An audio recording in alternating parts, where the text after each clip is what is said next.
kabila ng malakas na gabay, hindi pa rin maiwasan na magkaroon ng buhay bata si Jonas. Magkaroon ng kaibigan, maglaro sa lansangan. Ito ang nais maranasan ni Jonas.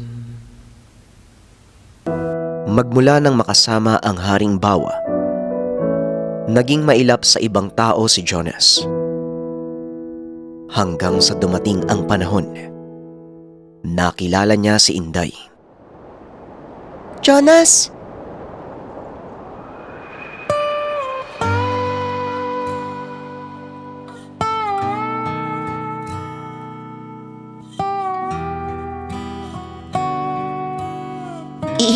Inday! Kumusta ka? Wow! Ang ganda! Kita dito yung buong baryo, no? Madalas tinititigan ni Jonas si Inday. Pero sa tuwing babalikan siya ng tingin nito, kaagad namang umiiwas si Jonas. Hindi niya kayang tignan sa mata si Inday. Pero sa tuwing ibabaling ang tingin, hindi niya maiwasang mapansin ang mga pasa sa katawan ni Inday. Ay, bata ka pa.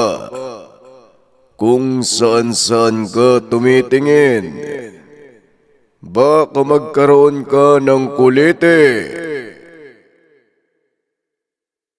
Ano? Hindi naman nakatingin ah. Saan ako nakatingin? Hindi ako nakatingin kay Inday. Ano bang sinasabi mo dyan? Sa bibig nahuhuli ang isda. Wala naman akong sinabi na kay Inday ka nakatingin.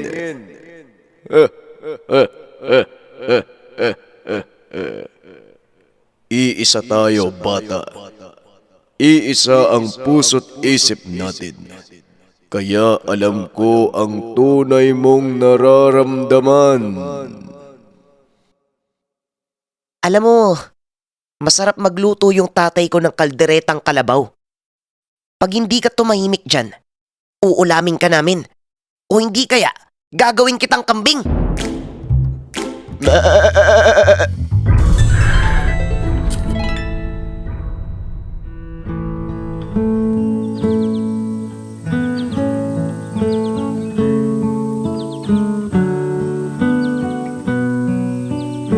Ang ganda, no? Tignan mo, palubog na yung araw. Oo nga, no? Bukas uli laro tayo.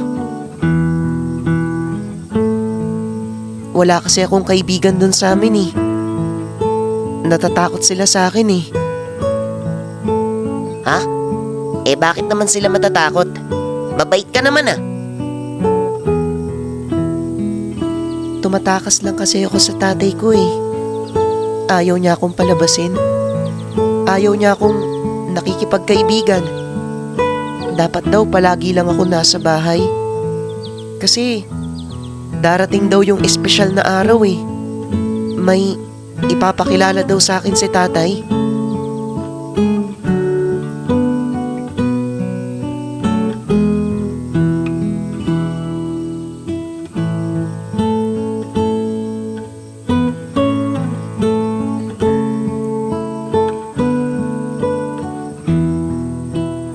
Kaibigang balaw.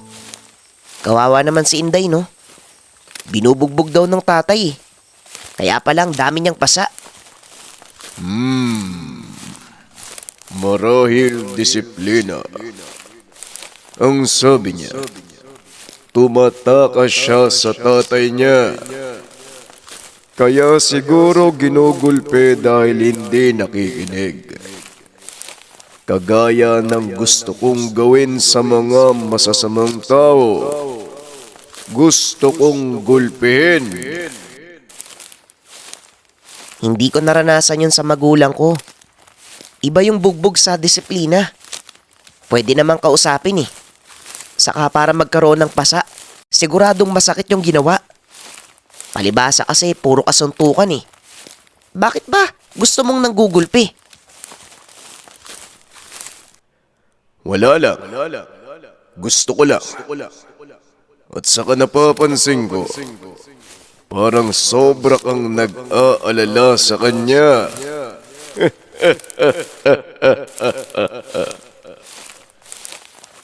Hoy kalabaw na mukhang kambing. Tumigil ka nga. Nakakainis naman to. Seryoso ko eh.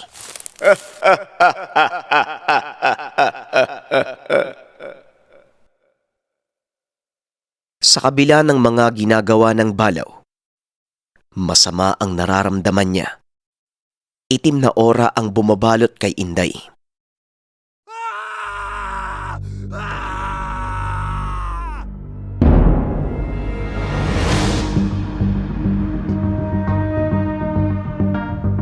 Huwag niyo po kaming sasaktan. Aalis na po kami. Aalis na po kami ng anak ko.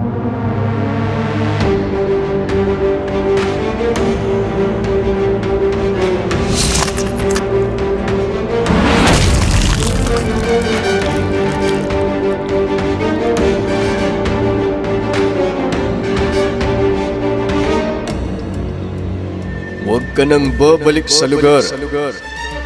Dahil kung hindi, tutuluyan na kita. Hindi pa tayo tapos sa Haring Balaw.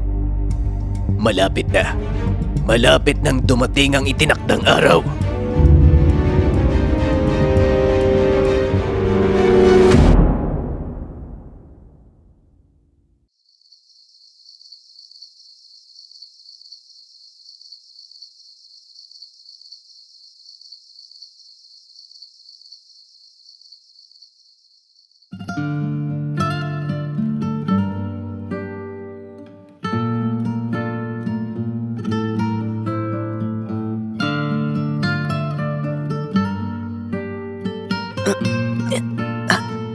Inday? Anong ginagawa mo dito? Gabi na!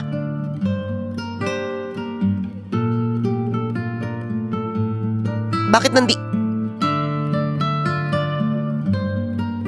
Uy! Teka, Inday. Huwag kang lumapit sa akin ng ganyan.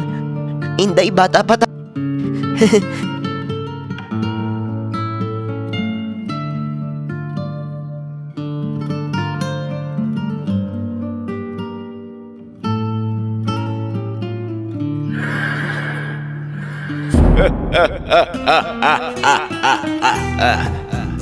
Mukha kang isda. Sa bibig nauhuli ang isda. Nakakainis naman oh!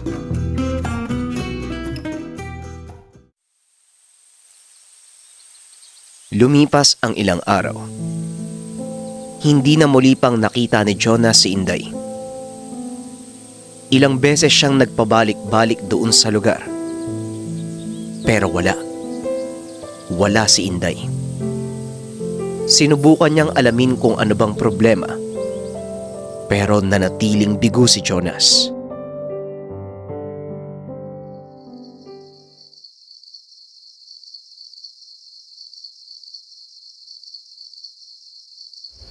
Hindi pa tayo tapos sa Haring Balaw.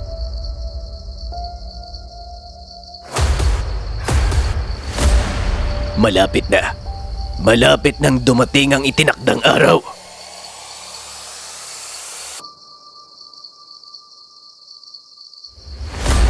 Gumising ka. Hindi maganda ang nararamdaman ko. Kailangan nating pumunta sa burol. Ano ba yan? Mangungulit ka na naman eh. Tama na. Inaantok pa ako eh. Tumayo ka. Mamamatay ang kaibigan mo.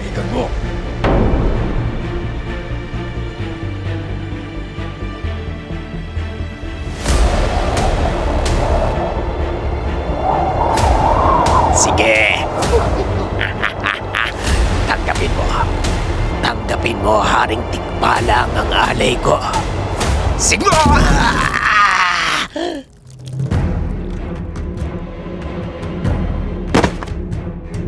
Ikaw na namang bata ka.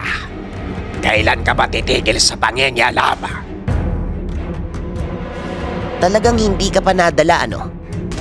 Pues ngayon, hindi na kita pagbibigyan. Sandali lang, bata.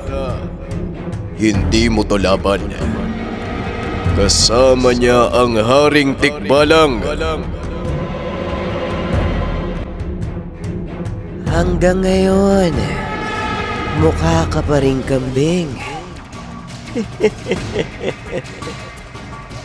Panahon na para ipakita sa ibang nilalang kung sino ang titingalain bilang pinakamalakas na hari sa lugar natin. Ginamit ko ang taong to para magkita tayo, Balaw. Anak niya, kapalit sa kapangyarihan. Alam kong dadating kayong dalawa. Mukhang kambing. Pwes, gagawin kitang asno upang mawala ang kambugan.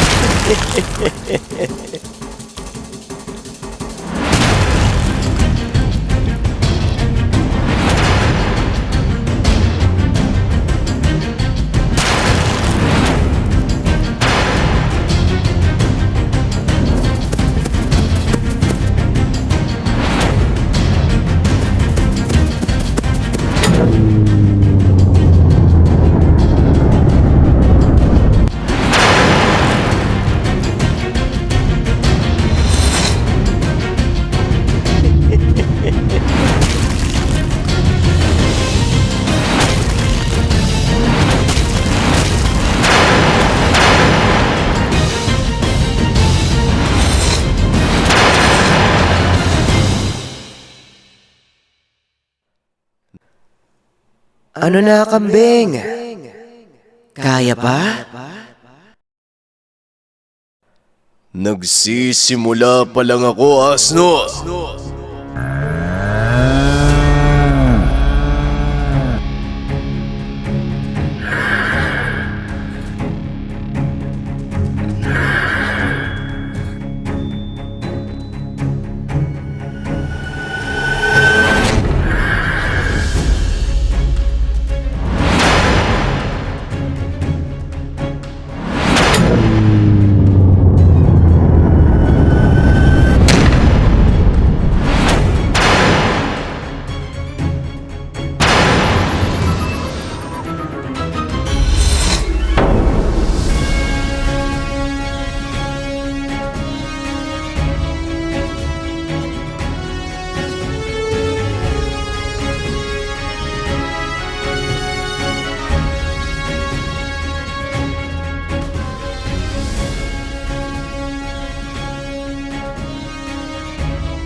Talagang pumunta pa ang matataas na uri ng nilalang upang masaksiyan ang kamatayan mo, asno.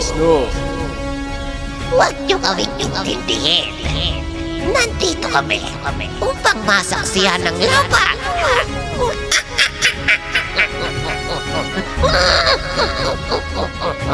Ipagpatuloy niyo ang laban. Patunayan niyo kung sino ang pinakamalakas.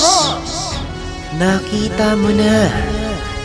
Nandito sila upang makita kung paano ko gagawing kambing ang isang kalabaw.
Sige, takbo! Takbo, asno! Mahinang uri! Ayos ka lang ba, Inday? Akala ko kung ano nang nangyari sa'yo eh.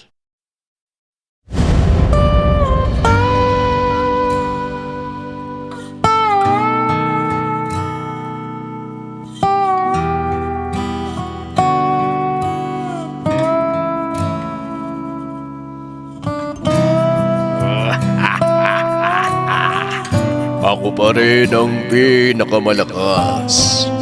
Walang makakatalo sa kapangyarihan ni Haring Balaw. Lahat kayo, kukulpin ko kayo. Walang sino man sa inyo ang makakapantay sa akin.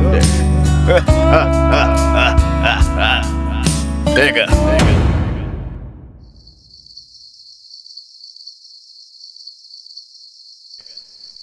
Ma!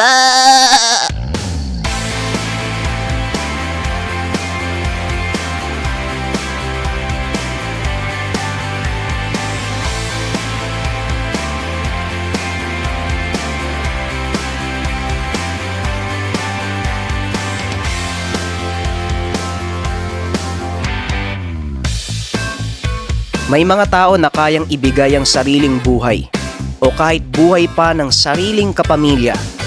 Makamit lamang ang kapangyarihan. Mabuti na lang, nariyan ang Balaw upang protektahan ang mga nangangailangan.